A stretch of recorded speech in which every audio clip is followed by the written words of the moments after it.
फहीम सन्यासी साहब जो कि शोर कोट से तशरीफ लाए हैं और ये आपके सामने नुशादर कायमुन्नार उसको बयान करेंगे और पारा लर्जा कायमुन्नार ये दो चीजें ये बनाने के लिए बताएंगे।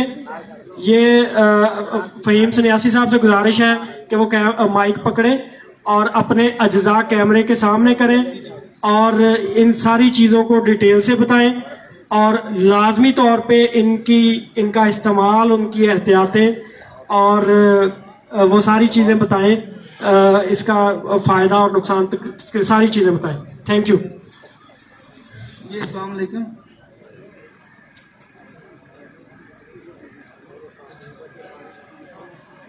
जी आज लेके आए हैं नुशादर का कायमुन्नार तेल। ये वही नुशादर ठीकरी है जो लोग हम फक्कियों में या अपनी मुख्तलिफ अद्वियात में इस्तेमाल करते हैं। इसको मैंने कायम किया है, फिर मैंने तेल किया है। इस तेल के सबसे पहले तेल के फायदे ये हैं कि अगर इसके 5 कतरे अरक गुलाब में मिलाकर सुबह शाम दिल के बंद वाल वाले मरीज को दें तो 15 से 20 दिनों में उसके दिल के वाल खुल जाते हैं। इसका दूसरा बड़ा फायदा ये है कि अगर इसके 5 कतरे अरक गुलाब में मिलाकर सुबह शाम पित्ता की पत्थरी वाले को दें तो पित्ता की पत्थरी 15 से 20 दिनों में महलूल बन के तहलील होकर सारा जो जाती है। तीसरा इसका बड़ा फायदा है कि ये हकीम लोगों के लिए चाबी है, बुनियाद है, हिकमत का मेन सुतून है कि इस तेल में हम पारा पकाएंगे जो कायमुन्नार लर्जा होगा, बिल्कुल पानी की हालत में होगा जैसे पारा बाजार से लाते हैं। तो उस पारे का फायदा क्या होता है वो सबको बताना चाहता हूँ कि अगर हम सोने पारे की गोली बनाते हैं, हमने कुश्ता करनी है तो हम उसको किसी समियात में अद्वियात में रख के आग देते हैं तो पारा उड़ जाता है, सोना रह जाता है, वो कुश्ता नहीं होता। तो जब पारा अपना वजन उसमें कायम रखेगा तो वो गोली कुश्ता होने के बाद पारस का मकाम रखेगी, तो वही कायाकल्प कुश्ता होगा। तो इंशाल्लाह ये अभी इस टेस्ट ट्यूब में पारा डालेंगे, ऊपर से यही तेल डालेंगे, इसको ऐसे रेत जंतर रख के 2 घंटे पकाएंगे तो पारा कायमुन्नार हो जाएगा। फिर मैं इस पारे को निकाल कर, ये मेरे पास कुठाली है छोटी, इसके अंदर हम इसे बंद करेंगे और 1 किलो ओपलों की आग देंगे। इधर आप लोगों के सामने आग देंगे, ठंडा करके निकालेंगे तो पारा बावजन अपनी हालत में निकलेगा। तो इसके बाद इसी पारे को मैं 2 घंटे में सुर्ख रंग का तेल बनाकर दिखाऊंगा आप लोगों को। उस तेल के फेल क्या होंगे? उस तेल का सबसे बड़ा अहम फेल यह है कि उसमें फास्फोरस को अगर डिप करके 15 मिनट का तशबिया दिया जाए तो फास्फोरस मोम और कायमुन्नार हो जाता है, जो कि मुख्तलिफ अद्वियात में काम आता है। दूसरा फायदा यह है कि उसी पारे के तेल से अगर हम हीरा डिप करके आग दें तो हीरा फूल कर कुश्ता हो जाता है, जो कि कायाकल्प होगा। तीसरा मेरा नुस्खा है कि मैं इसी लर्जा पारे से चांदी के साथ खरल करके आग दूंगा 3 किलो ओपलों की, तो वो चांदी पारा बावजन कुश्ता हो जाएंगे और इंशाल्लाह इधर करके दिखाएंगे। तो ये मेन 3 अहम मेरे जो नुस्खा जात हैं मैंने आपको बयान किए हैं। तो बुनियाद जो है जी नुशादर का तेल, इसको बनाने का तरीका मैं आप सब लोगों को सुना रहा हूं, वो जरा गौर से सुने और समझें। अगर किसी दोस्त को समझ ना भी आए तो भी हमारे जो व्हाट्सएप ग्रुप हैं हुक्मा हजरात के, उसमें मैं वो रिटर्न भी दिया जाएगा तो वहां से आप ले सकते हैं।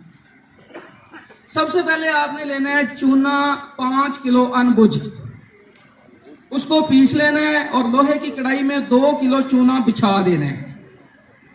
उसके ऊपर 1 पाव समंदर झाग पीस कर आपने बिछाना है दरमियान में। फिर 1 पाव कलमी शोरा, 1 पाव नीला थोथा, इनको अलग अलग पीस के यकजान करेंगे तो ये हलवा नुमा बन जाएगा। इसकी 2 टिक्कियां बना लेनी है रोटी नुमा। 1 टिक्की समंदर झाग के ऊपर रखें और 1 पाव नुशादर ठीकरी तोला तोला की डलियां लेकर उस टिक्की के ऊपर थोड़े थोड़े फासले पर रख दें। उसके ऊपर दूसरी टिक्की कलमी शोरा और नीला वाली रख के उसके दोनों के लब आपस में मिला दें اور اوپر سے 3 کلو چونا صفوف ڈال کر دبا دیں. اس کے اوپر آپ تھوڑے سے گندم کے دانے ڈال دیں اور درمیانی آنچ پہ پکائیں. جب دانے گندم کے بھن جائیں تو ٹھنڈا کر کے نکالیں. آپ کا ٹھیکری نشادر چرخ کھا کے پگھل کے قائم النار ہو چکا ہوگا. تو اس کو آپ نے نکالنا ہے. نکال کے اس کو صاف کر لیں. صاف کر کے اس کو 4 کلو پانی میں حل کریں. 3 دن پڑا رہنے دیں. اس کا مقطر لیں. مقطر پانی کو خشک کریں گے تو آپ کا نشادر جو ہے اس میں سے چونا اور دوسری ادویات خارج ہو جائیں گی. خالص نشادر قائم النار ملے گا. اس نشادر کو آپ نے ایک شیشے کے بیکر میں ڈالیں اور 4 گنا تیزاب شورا ڈال دیں. اس کو تیزاب کو جب آپ آگ پہ رکھ کے پکائیں گے تیزاب اڑ جائے گا اور نشادر اس شکل میں تیل ہو کے ٹھہر جائے گا جو قائم النار نشادر کا تیل ہوگا. جی تیل کے فوائد اور استعمال بھی بتائیں. وہ میں نے پہلے عرض کیا ہے, سارا بتایا کہ اس تیل کے مین فوائد جو ہیں وہ سب سے پہلے دل کے بندبار اور پتا کی پتھری پہ یہ کام کرتا ہے اور مزید یہ پارے کو لرزاں کرتا ہے. اور جس ادویہ میں یہ ڈال دیا جائے, مثال کے طور پہ ابھی کچھ بھائیوں نے سوال کیا تھا جی کہ شنگرف میں کیا ہے, تو میرے علم کے مطابق شنگرف جو ہے نا وہ گندک پارے اور منسل کا مرکب ہوتا ہے. آرسینک میں مرکری ساتھ ہوتا ہے, دوسری ایٹم اس میں مرکری ہے, دوسری چیز. تو منسل قلیل مقدار میں ہوتا, زیادہ نہیں ہوتا, ہوتا ضرور ہے. ان چیزوں کو قائم النار کرنا, پھر ان چیزوں کو یہ جو سمیات ہوتے ہیں اس میں گندک یا پارا ہے, یہ اہم کردار ایسے رکھتے ہیں کہ پارا پارس ہے. ہمارے بزرگوں نے ہمیں بتایا ہے, جو بابا جی سنیاسی تھے, کہتے تھے کہ بیٹا اگر پارس پتھر کے اندر پارا نہیں ہے نا تو وہ پارس نہیں ہے. تو پارس بنانا ہے, کیسے بنانا ہے, پارے کو اس معیار پہ لے کے آنا ہے کہ وہ پارس کا مقام پہ آ جائے.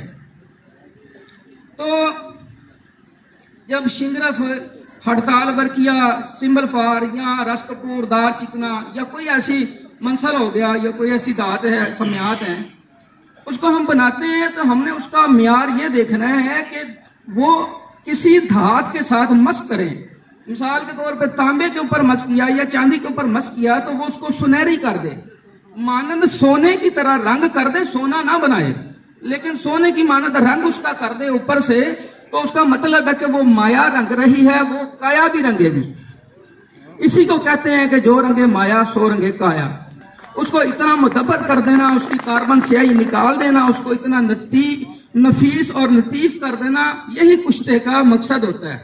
اور دوسرا کشتے کا مقصد ہوتا ہے کہ وہ جس چیز پہ رکھیں اس کے اندر داخل ہو کے اس جسم کی روح بن جائے, اس کے انگ انگ میں پھر جائے, اس کا حصہ بن جائے.